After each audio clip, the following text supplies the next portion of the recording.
Master minds commerce చదవాలనుకునే 10th inter విద్యార్థుల తొలి ఎంపిక. యాక్చువల్గా ఇది నేను చాలా దగ్గర సోర్స్ ద్వారా తెలుసుకున్నదే.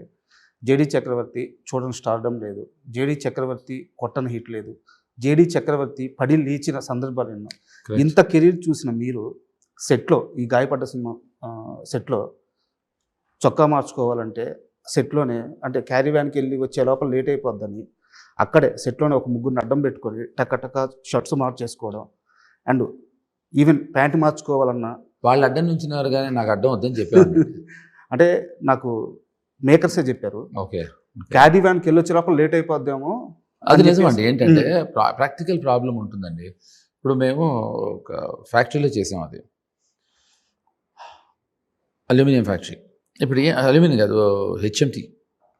ఏంటంటే క్యారవాన్ ఉన్న చోటు నుంచి స్పాట్కి 10 minutes అండి వెళ్ళడానికి, రావడానికి 10 minutes, మార్చుకోవడానికి 10 minutes. అలా నాకు 8 changes ఉన్నాయి. 4 hours పడుతుందండి.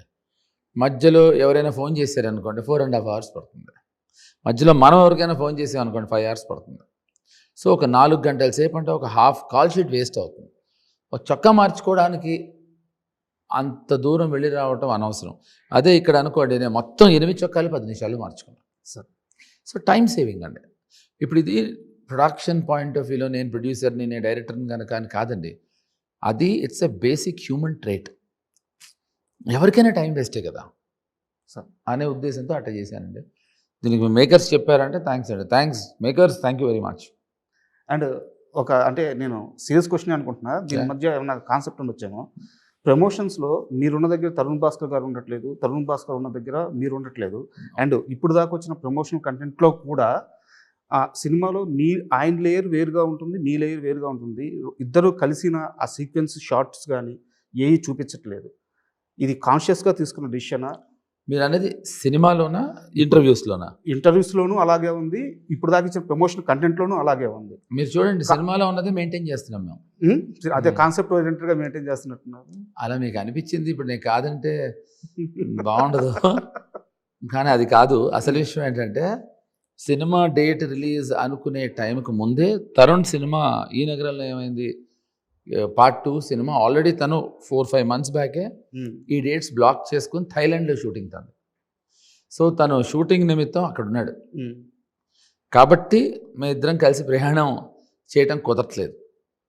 అండ్ అంటే కంటెంట్ పరంగా చూసుకున్నా సరే, అది మీరు చెప్పారు కనుక ఇప్పటి నుంచి దీన్ని వాడుకుంటా రాజా. నేను వాడుకుని యాక్చువల్లీ కాంటెంట్ ప్రకారం ఇద్దరం కలవకూడదు, అందుకే కలవట్లేదని. ఇప్పుడు మీరు అడిగిన తర్వాత నాకు వచ్చిన ఆలోచన కనుక నెక్స్ట్ ఇంటర్వ్యూ చూడండి అదే చెప్పబోతున్నా. అప్పుడు లైట్ మళ్ళీ అలా ఆఫ్ అయ్యి ఆన్ అవుద్ది. అంటే ఈవెన్ కంటెంట్ పరంగా చూసుకున్నా సరే, ఇప్పుడు తరుణ్ భాస్కర్ ఒక యుఎస్ వెళ్ళాలనుకున్నారు, వీసా కష్టాలు. కరెక్ట్. బట్ ఇక్కడ ఒక గ్యాంగ్స్టర్ ఉన్నాడు. కరెక్ట్. బట్ ఏదో ఒక పాయింట్ ఆఫ్ టైంలో ఈ హీరో క్యారెక్టర్ మీ డెన్కి రావాలి, లేదా మిమ్మల్ని మీట్ అవ్వాలి, ఏదో రకంగా కనెక్షన్ అనుకోండి, కనెక్షన్. బట్ ఇప్పుడు దాకా ఎందుకు ఆ కంటెంట్ ఇవ్వలేదు అని నా డౌట్. అదేనండి, ఇప్పుడు అది ఇచ్చేస్తే మీకు ఏమో చూసేసి మీరు అడిగేవారు కాదు ఫస్ట్. రెండోది, ఆ పాయింట్కి ఆ సీన్కి ఒక చాలా ఇంపార్టెన్స్ ఉంది. ఓకే. సో దాన్ని రివీల్ చేస్తే మజా పోతుంది. అంటే కాంటెంట్కి సంబంధించిన విషయం అది. ఓకే. సో సినిమాలో ఒక మేజర్ ట్విస్ట్కి సంబంధించిన మా ఇద్దరు కాంబినేషన్ ఒక మేజర్ ట్విస్ట్ ఉంటుంది. ఆ ట్విస్ట్ రివీల్ చేస్తే సినిమాలో మజా పోతుంది. అందుకని ఇది కాన్షియస్గా ఆ సినిమా వరకు కాన్షియస్గా ఆపాం. కానీ ఇది ఇద్దరం కలిసి చేసామండి. దాని ఊరెళ్ళే ముందర ఒక 7-8 interviews కలిసి చేసాం. దాని తర్వాత తను థైలాండ్ వెళ్ళిపోయాడు. ఓకే.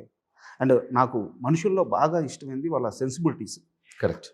సో అంటే వాళ్ళు చేసే వర్క్లో కూడా సెన్సిబిలిటీస్ కనిపిస్తాయి. కరెక్ట్. మీరు తరుణ్ భాస్కర్ గారు డే 1 కలిసినప్పుడు ఆ మూమెంట్ ఏం మాట్లాడుకున్నారు?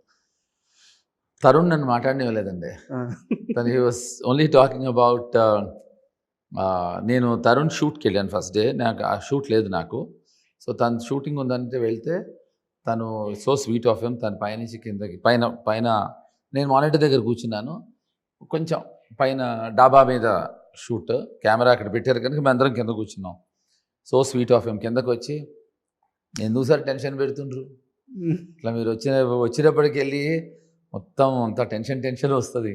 నాకు కమంతారు నథింగ్ లేదు, అది లేదు సార్, మొత్తం కాన్షియస్ ఫీల్ అవుతున్నా. That such a nice thing. అతను ఇట్స్ హిస్ హ్యూమిలిటీ. అతని మంచితనం, అతని సంస్కారం అది. So that was the first meet మా ఇద్దరికి. తర్వాత ఇంటర్వ్యూస్ చేసినప్పుడు అరే ఇంటర్వ్యూస్తో ఇట్లా ఇంటర్వ్యూస్ ఇట్లా కూడా చేయొచ్చా సార్, మజా వస్తుంది అన్నాడు. So then it went off very well. We spend couple of days together. And మీరు ఆయన సెకండ్ ఇంకోటి ఏంటంటే నన్ను మాట్లాడే ఎందుకు లేదంటే నేను మాట్లాడదాం అన్నప్పుడల్లా సత్య గురించి మాట్లాడతాడు. So how impressed he is with Satya. ఇప్పటివరకు నేను తన సినిమాల గురించి మాట్లాడే అవకాశం లేదు నాకు. సార్ అంటే సారీ టు ఇంటర్వ్యూ, మీరు కనిపించిన ఆర్జీవి గారు కనిపించిన మీ స్కూల్లో ఉండే, అంటే మీ స్కూల్ అంటే ఆర్జీవి గారి స్కూల్, ఆ స్టూడెంట్స్ ఎవరు కనిపించినా సరే సత్య గురించి మాట్లాడకుండా ఆ మీటింగ్ మాకు ఫుల్ఫిల్ అవ్వదు. I understand, I completely understand. కాబట్టి తను మాట్లాడటం వల్ల నేను తనతో తన సినిమాల గురించి మాట్లాడే అవకాశం రాలేదండి, అదే నా బాధ. అండ్ మీరు ఇందాక డైరెక్టర్ గురించి మాట్లాడుతున్నారు. ఏదో ఒక చిన్న ఇన్సిడెంట్ని కానీ, ఒక సీన్ కానీ, లేదా ఒక చిన్న ఇన్స్పిరేషన్ కలిగించి ఏ ఎలిమెంట్ అయినా తీసుకొని అతను బాగా వాడుకుంటారని నాకు బాగా గుర్తు. 10-12 సంవత్సరాల క్రితం అనుకుంటాను, ఆర్జీవి గారి మీద శ్రీనివాస్ కశ్యప్ గారు ఒక స్కూప్ చేశారు. అవును, దానికి రాము గారి ట్వీట్ కూడా చేశారు. అవును, ట్వీట్ కూడా పెట్టారండి. అవును, నాకు తెలుసు అండి అది. కరెక్ట్.